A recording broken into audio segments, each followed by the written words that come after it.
A Favara una fiaccolata cittadina di omaggio, ricordo e riflessione per Gabriele Vaccaro, 25 anni, ucciso a Pavia domenica scorsa.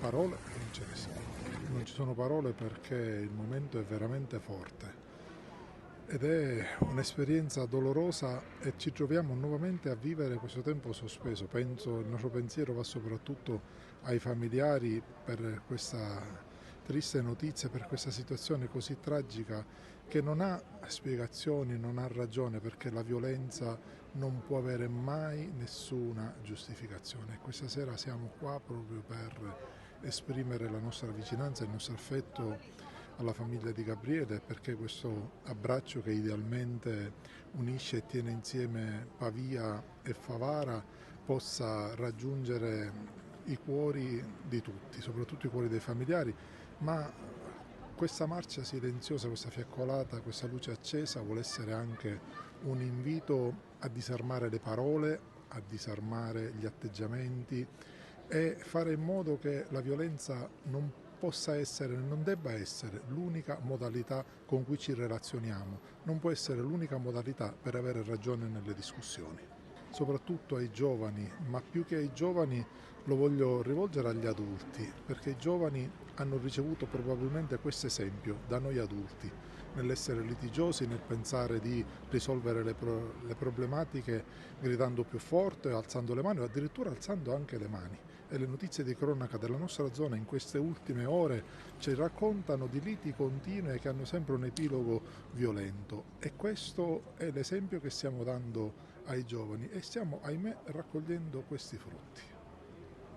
Indipendentemente che è cresciuto con noi con la nostra scuola calcio da 5 anni fino a 16 anni, un ragazzo spettacolare, educato, purtroppo non è stato molto fortunato perché è andato via per lavoro, però quello che posso dire di Gabriele è un ragazzo straordinario in tutto e per tutto, quindi non ci sono parole per questa tragedia. Noi come comunità sia di Favara che come la nostra scuola calcio, perché siamo cresciuti con lui e lui con noi, abbiamo solo ottimi ricordi. E siamo davvero molto molto vicini ai genitori, al fratello Salvatore, a Gerlando, alla sorella. È una tragedia che ci ha colpito profondamente tutti.